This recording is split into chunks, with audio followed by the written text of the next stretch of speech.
Hello again, everyone, and welcome back to Reddit Aliens. I am John, and as always, thank you so much for being here. Good topic for you today. Let's do it. What's the creepiest experience that you've ever had outside that you can't explain? Please remember to like, share. Someone or something keeps sweeping my outdoor back porch. The other day I went for a smoke, and all the leaves and rotting pumpkins left over from Halloween were just gone. But my porch looks incredible. As an outdoorsman, I can tell you one of the creepiest things is when everything suddenly goes quiet. Normally there are birds chirping, leaves rustling, rodents scurrying, trees creaking. But every now and then, everything goes deathly quiet, and it just makes the hair on the back of your neck stand up. My brother and I backpacked off the trail. We realized how dangerous this is, deep through the mountains in North Carolina, and found this gnarly cave. We decided to use it as a shelter for the night, and while we were making it feel like home, we heard this bell off in the distance. We were extremely weirded out, considering how far off the trail we were, and we haven't seen another soul in hours. We began yelling to see if anyone or anything would reply. It began getting closer, and that's when we wielded our weapons. Finally, out of this fog, running at full speed towards us, is a soaking wet dog with a harness around his chest. He runs right past us, as if he were late to work. He kept running up the mountain full speed, and we never saw him again. A bunch of cows at a friend's farm getting torn open. Me and my girlfriend at the time were at a friend's farm doing some stargazing. Anyone in rural Australia will know how amazing the stars can get. Suddenly, we hear this scream, nothing like I've heard before, and some of the cows on the farm running. Scares the shit out of us, and we very quickly turn on the quad bike and ride away. Next day, we go out onto the farm, and there were a few dead cows and calves, torn open and to bits very close to where we were. Where the farm is, there isn't anything capable of doing anything like that remotely close. One summer, I was on a 3-month spelunking trip. We were slated to explore 13 caves that were only lightly documented. One in particular was 12 chambers deep before we came upon the small opening for the water source that created this particular system. I was the only one that could fit, so I was the first choice to head down it. About 150 feet down and around a few corners, I found myself at a small opening into another larger chamber. The only way I could make it through this opening was hands forward, only pulling myself with my fingers inch by inch. I found myself with my chest pressed tight in the opening when I heard a noise echoing in the chamber. I realized that it was my heart pressed against the rocks so tightly I could hear my heartbeat echoing in the cave. Well, I managed to pop through, and as I turned back to mark the hole I came out of, I looked down and saw the lower half of a human jaw. I suddenly felt panic. I imagined this hole was like someone sticking a hockey puck in their mouth. It would go in, but it wouldn't come out. I basically grabbed the jawbone and leapt through the hole, tearing my spine all along my back.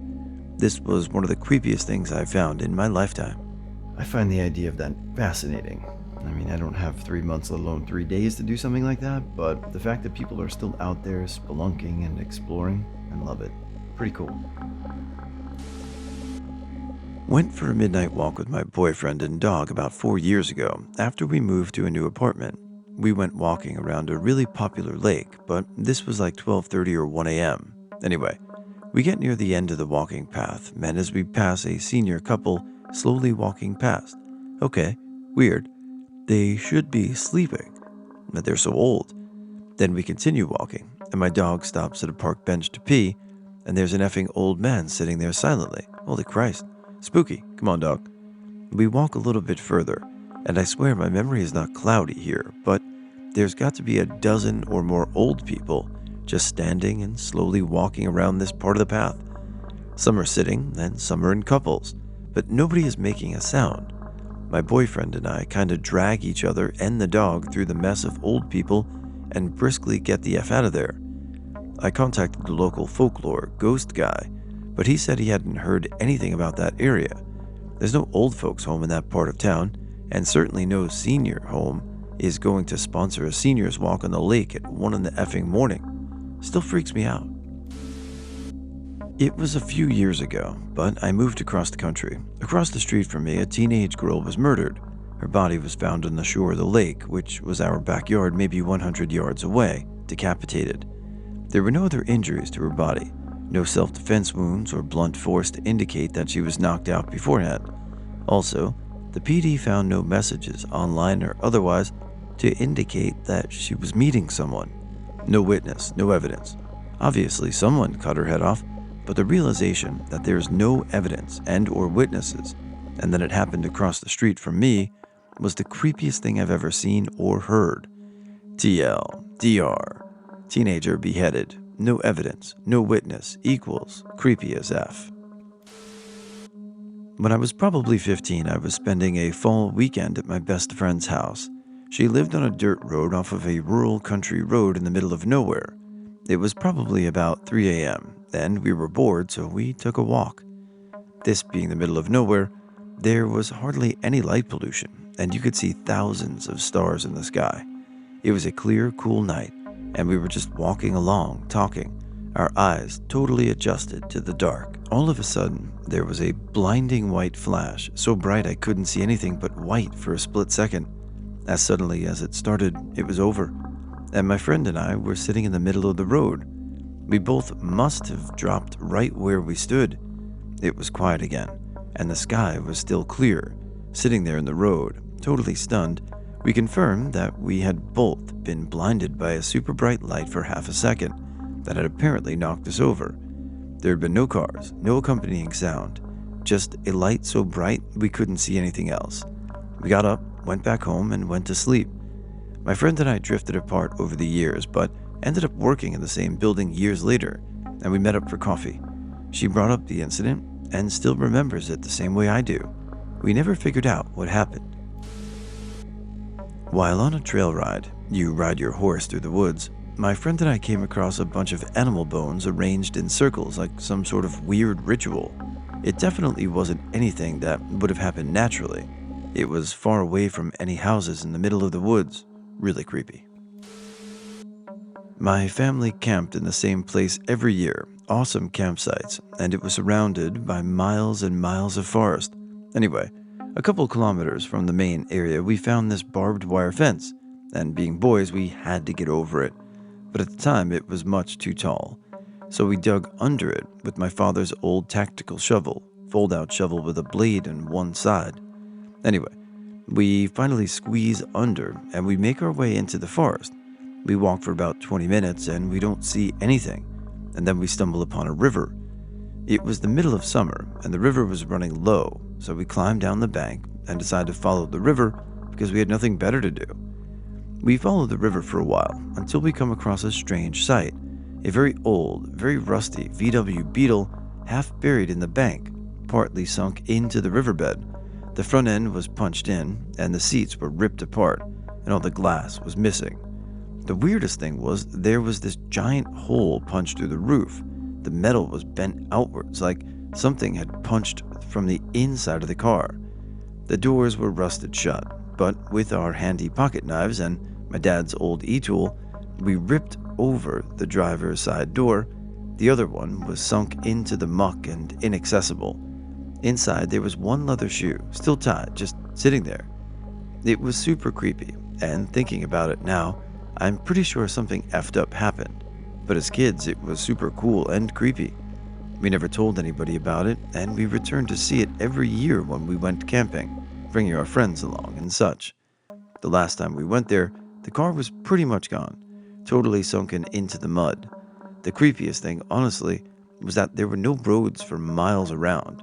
It was all forest. Something I constantly pondered was how the hell it got into the riverbed in the first place, and where the hell the original driver went. I'll tell you a super quick story and move on, only because my buddy Timmy and I in high school, we bought an old Fiat for like $500.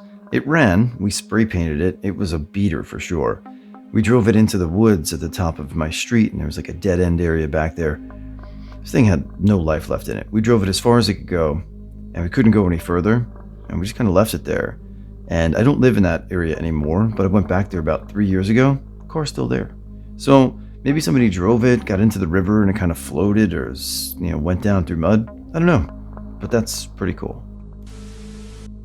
I was driving home from a friend's house in North Texas one night on narrow country roads. Right as I turned down one arched in trees, I see a flash of something fly from the ditch toward my window. It was all from the corner of my eye, but it looked bigger than a dog, smaller than a horse, gray and possibly hairy or furry. It slams into the side of the van. I scream, slam on the brakes, and look behind me in the rear view. It's laying on its side, back to me, about 20 feet directly behind me. It looks less animal-like now, more human-like.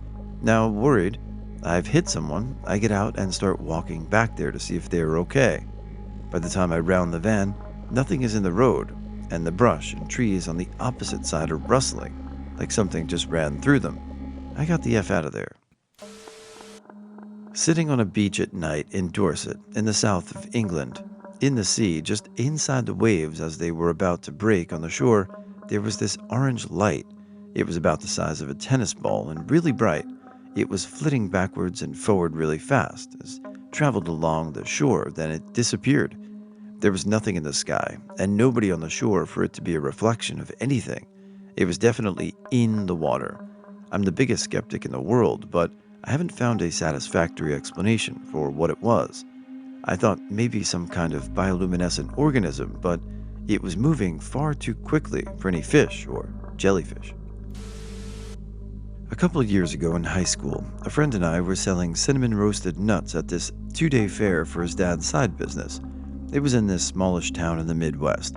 Real charming place in some ways, but kind of spooky at night. A lot of mixing of highways and back roads to get wherever you needed to go that could get disorienting if you weren't from around there. On the first night, after we packed up, we were looking for dinner and decided we wanted to hit up a Sonic we'd seen on the way in. Naturally, because we're idiots, we get lost.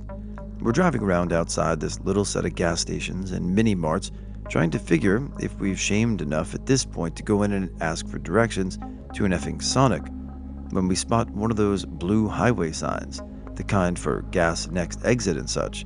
This one looks kind of weird because there's no wording and its edges are all torn up, and it's just a picture of the Sonic logo with a white arrow pointing up into this road leading into the woods. We went up it because, as mentioned before, we're stupid. We're driving around in these woods for about 10 to 15 minutes. No other cars, no lights, no deer or birds, and definitely no Sonic. To take the edge off, we're cracking jokes about how if we hear banjos or see anybody lurking on the side of the road, we're just pulling a U-turn and bolting. Then we hit a dead turn and pull into this unmarked dirt grove full of trailers. Now, it was dark.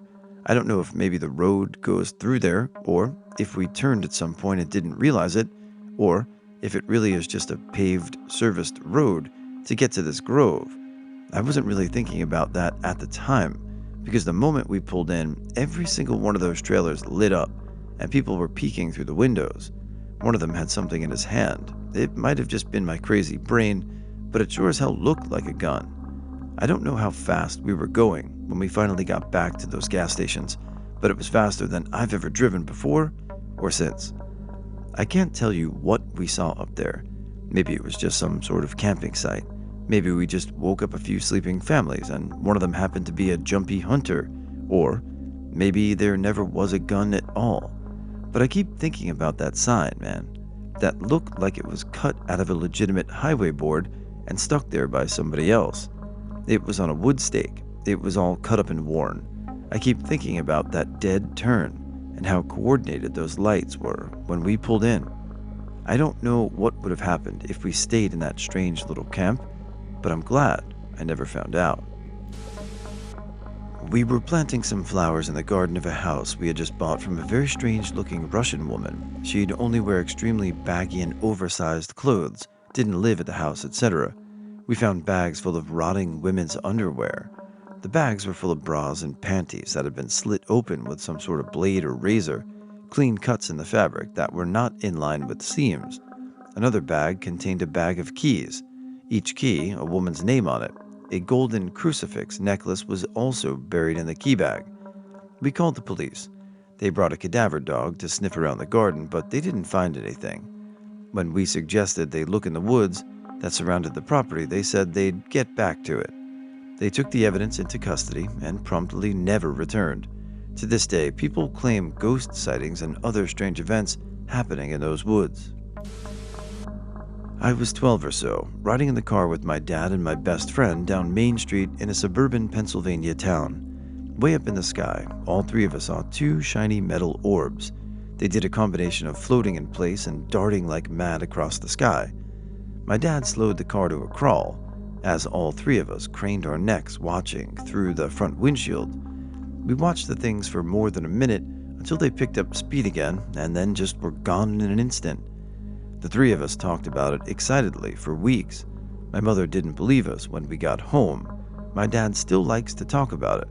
Unfortunately, the last time I spoke to my friend a few years ago and mentioned it to him, he had no memory of it or had blocked it out. I don't get how that's possible, and it makes me sad. With stories like this, having multiple witnesses always makes it more intriguing. But, we're still waiting for that, hardcore evidence. And it's starting to pop up. So, what do you guys think? Are UFOs real? Are they from here or from another planet?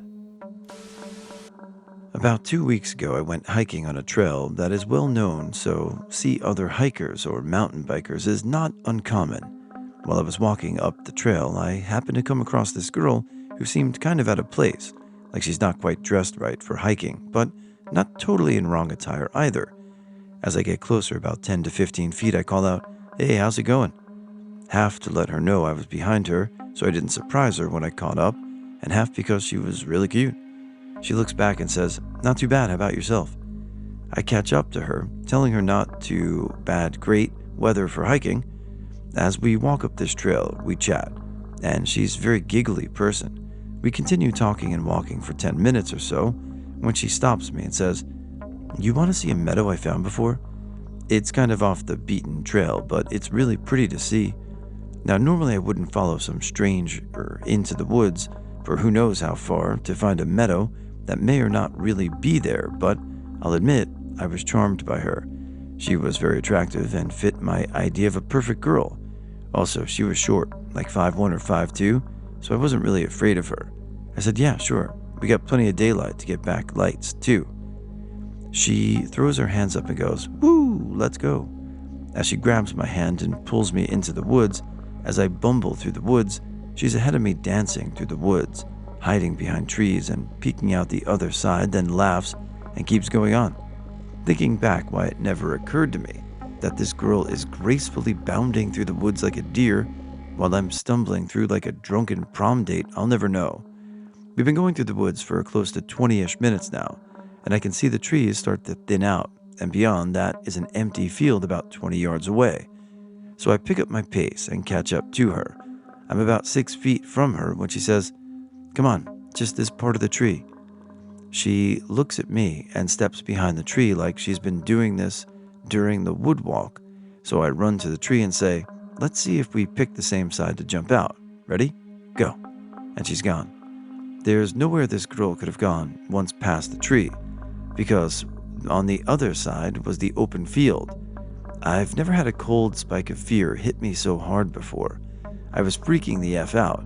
My heart was pounding, hair on my body standing on end, and cold sweat. I was scared so bad I was frozen for what felt like forever. Then I heard her effing giggle and turn around and ran so fast that Usain Bolt couldn't catch me. How I found my way back to the trail is beyond me, but even after I hit the trail, I didn't stop running. I ran back down the trail until I started seeing black specks from lack of oxygen. I told this to 4 people.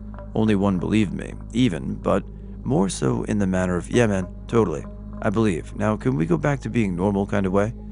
TL, DR. Girl led me to a meadow and disappeared behind a tree. Girlfriend, her sister, and I were out driving around one summer night. We wound up at a small lake and stopped to just enjoy the quiet and the moonlight over the lake. My girlfriend says, "What's that?" pointing out toward the center of the lake. There was a small patch of what looked like fog just sitting there. As we sat and looked at it, I realized that it was expanding almost imperceptibly. My girlfriend's sister asked, "Is it getting bigger?" I said it was, and we kind of just laughed and watched it. Then it started getting much larger, much faster. In about 30 seconds, it was very dense and about 100 yards across. It was also about 75 yards from shore. We got into the car but didn't leave yet, as we're mesmerized by how fast it was growing. As it got closer to the shore and more dense, we then got properly creeped out enough to hightail it out of there. As we drove out via the winding road, we could see that the whole lake was engulfed in fog, and it was lapping over the shore but not quite advancing past it. We decided to mark that lake off of our go-back list.